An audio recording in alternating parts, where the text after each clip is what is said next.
Now, I would like to say that something dumb might have happened, okay?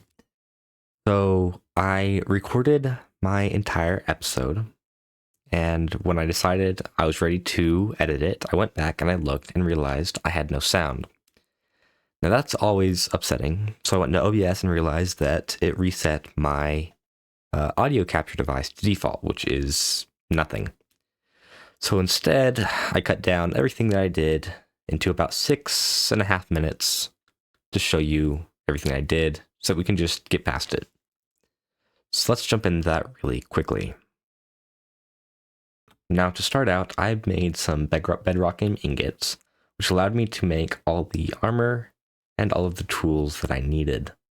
This included the helmet, the chestplate, the leggings, the sword, the shovel, and the axe, which is all pretty good. After that, that allowed me to go down to the bottom of the world, place an elevator, and break some bedrock. Which, if you don't know, breaking bedrock in Seaopolis leads you into the nether. Now, once in the nether, I was allowed to break some more bedrock to get into the actual nether, seeing as I was on the roof. So I broke down, that one didn't work out. I broke down again and broke down into the bottom nether. Thing that is a lot of times saying broke down.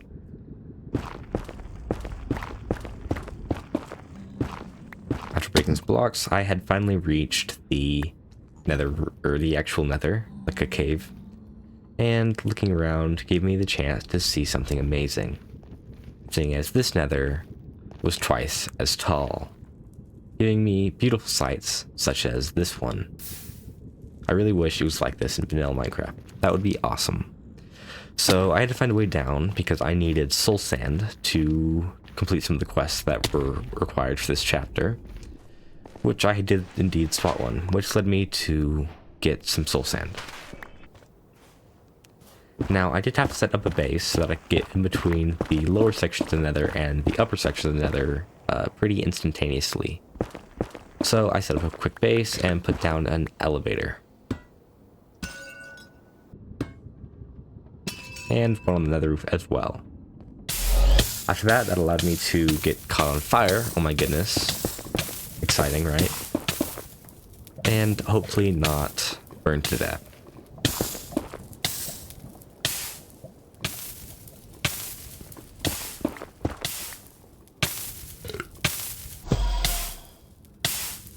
Safe. So now I had everything I needed, so I could jump back up to the overworld. And then just decided to go for the fortress instead. So killing some blazes allowed me to get some blaze rods, which were required for a quest in a second. I also got this wither skeleton beheading, which gave you a 100% chance of a wither drop, which then led me to kill some wither skeletons. This let me build the wither and die a couple times to eventually get myself a nether star, a smithing template upgrade, and some other stuff. With that, I was able to make some nether infused water, and with some mulch, made nether mulch. That gave me the ability to make some other types of ores, like netherite, glowstone, quartz, and solium dust. With some nether ripe gravel, I was able to make some some netherite debris, which then allowed me to make some netherite scrap. Netherite scrap, some gold, and some bedrock ingot made netherite. Now I took that netherite and made myself the nether bedrock breaking charm, which allowed me to go to the nether and break some bedrock into the colored caves. Once in the colored caves, I immediately broke bedrock, found blue colored stone, which I broke immediately, and started breaking trees, and made my way over to the colored caves pyramid.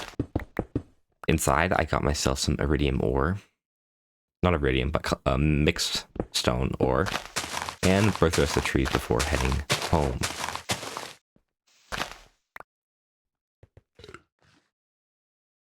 Once home, I made myself some black ingots and some black iron plates, made myself a black iron frame, and made myself a tier 1 basic crafting table. With that, I made myself some luminescence and turned that into some tier 2 plates, with it, some tier 2 plates, I made the tier 2 crafting table and made myself some crystalline ingots and made myself the tier 3 crafter. Now that that was taken care of, we can finally get into today's actual video. So, welcome back to Seaopolis Submerged. Now there are a couple things that I thought would be better to show you in real time, like what I have behind me. So I did go ahead and grow all the colored trees in some botany pots, as well as some of these crazier ores, like some nether stars, as well as, you know, all these lumium, indarium, invar, gold, lead, iron, and so forth and so on. Now, we're not going to tell anyone, but I did get the essence, and the only block that I thought looked good was the elemental blocks, which we have not unlocked yet. So just don't tell anyone. We got a good amount of all these seeds, and we still have a bit of space to fill up still, as well as a list of things, a list of seeds that we still can do, such as the ones in here.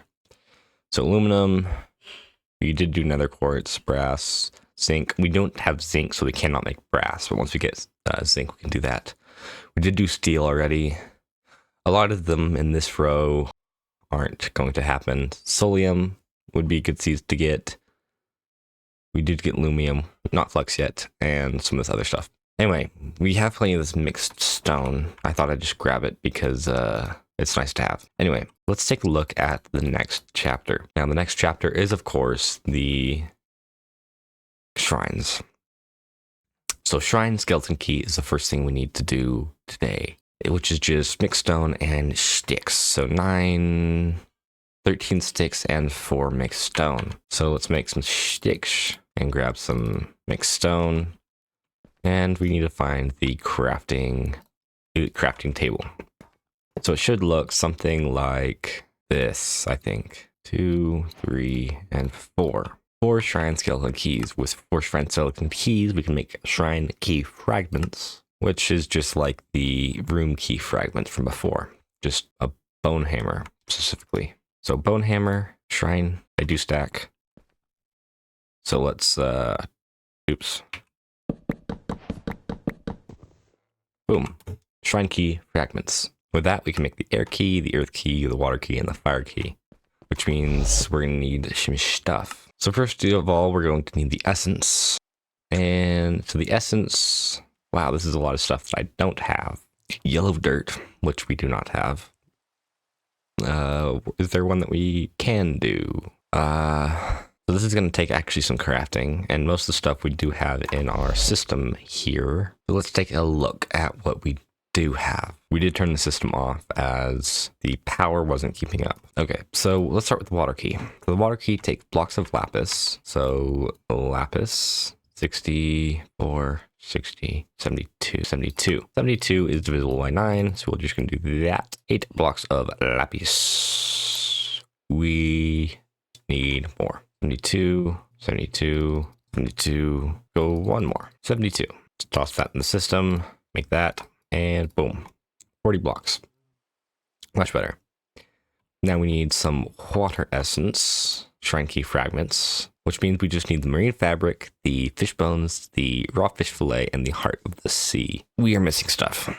So give me a second to pull together some of these essences that we need for the seeds. And then we'll jump into the shrines. Now, while I'm working on getting all the stuff I need to make the keys, like I have here, I need more power, as what I have below is not quite keeping up. I think I'm producing something like 40,000 RF over an amount of time. What I might actually want to do is create the rainbow furnace. We'll generate 50,000 RF per tick if all other furnaces are generating power. For power generation, each tier furnace must be an active generator and or not have a full buffer output energy to any side that is configured as an output. It won't add any energy to the internal buffer. You can only have one rainbow generator. So I need 1 tier of every one of the iron furnaces. So app iron furnaces. So I need 1 of every single one of these 9 furnaces. 10, 11. So I need 12 furnaces total. So 1, 2, 3. Oops. Well, okay, we're gonna worry about that later. So 1, 2, 3, 4, 5, 6, 7, 8, 9, 10, 11, 12. 12 furnaces that need doing. These is just going to be a lot of crafting, including this one. So give me like 5 seconds to make all these furnaces, and we shall generate a lot of stuff. Okay, so now I have 2 of every furnace. I know I don't need 2 of some of these later ones, but I do need 2 of most of them to make this rainbow furnace. So I need to make this boy here. Okay, so now I have the rainbow plating. With the rainbow plating, we can, well, not with that, but we need 2 more netherite furnaces. Crap. Okay, give me a second to get this stuff together to make this totally blanked. Okay, now we're ready. So, let's see. Oh, I still need to craft the rainbow furnace though. So, rainbow furnace, and come over here. We'll just put it in the basement, right? See, here should do. And then we go here. I guess that's probably fine. And then we just need to make sure that they are all generating. I have no clue how this works, but let me make some generator upgrades and we'll turn it on. Okay, so I just went ahead and I replaced all of my emerald furnaces that I had here. And if I add all 3 of these augments to all of the furnaces that I have here, it should work once I plug in the lapis. See, do I have a diamond? I know I have a diamond one somewhere. There you are. Just to make sure that the lapis goes extra fast, seeing as these furnaces run pretty quick. They just need to be configured. Oh, it's actually the other side for these ones. And that should do it. It releases some particles and produces tons of Fe. None of these should be filling up too quickly. How are you still struggling? Why don't we disconnect them and let the things catch up? So let's just break this pipe and this pipe. And it should let the buffers fill up a little bit. 20. Yeah, this one's filling up real quick.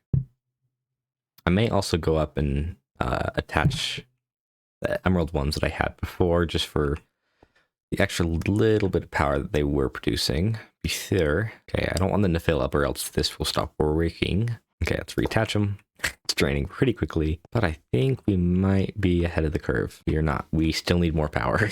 Oh boy, so let's just hook up a bunch of these remaining furnaces that I have, and yeah, I guess we'll see if this works in the end. Okay, and that with that little bit of crafting, we should now have everything we need to make the keys, including a little bit of a creeper attack that we had that may have cost me some stuff. Anyway, here is everything that we had gathered. That should be everything we need for the keys. So let me grab everything here and come down these stairs and start crafting. So the water key, let me pull the mix stone and the sticks out. Should look like this. So 1 and 2. The earth key should look like this. 2. The fire key should look like this. And the air key should look like this. We now have all the keys that we need, which means we are just a little bit further into the quests. So let's head over to one of these first shrines. And let me make a boat real fast. Actually, no, we should be fine to swim.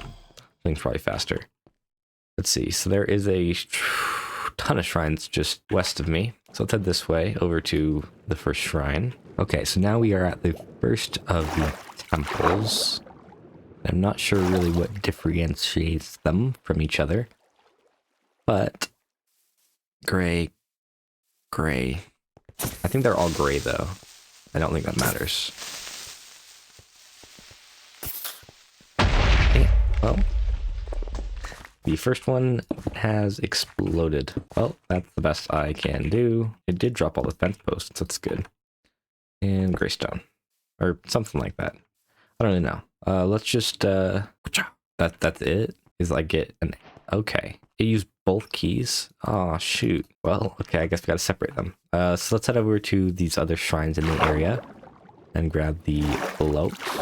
So break the bottom one. fire block. So we have the air and the fire block. Now we just need the earth and the water block, and we should be good to finish up this chapter.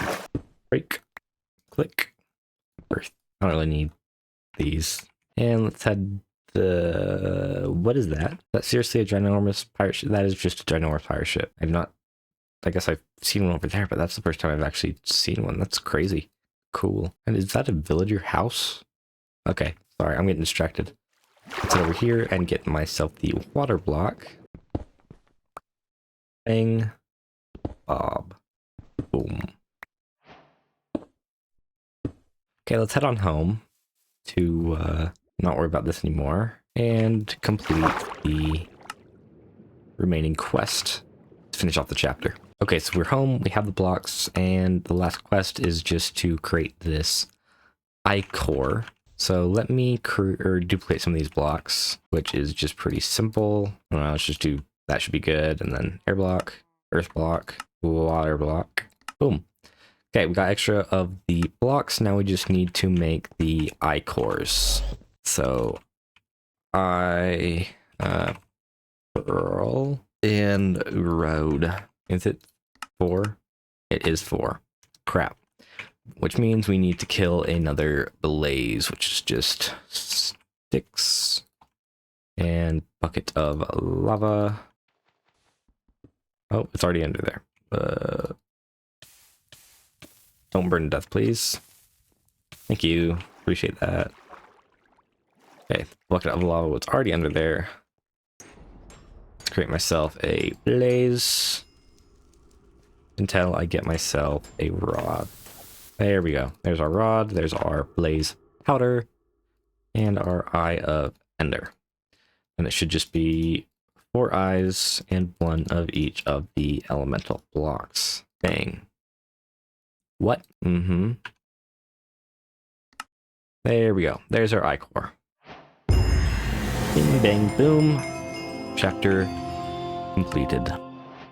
Let's just collect everything, close, and look at what we have left in the quests. So, of course, we need to make these 1, 2, 3, 4, 5, 6, 7, 8, 9, 10, 11, 12, 13 eyes, 14, 15, 16 eyes in order to make the final one. I don't really, yeah, the Ender Ikiro is what this all comes together to make. So why don't we check and look what we already have.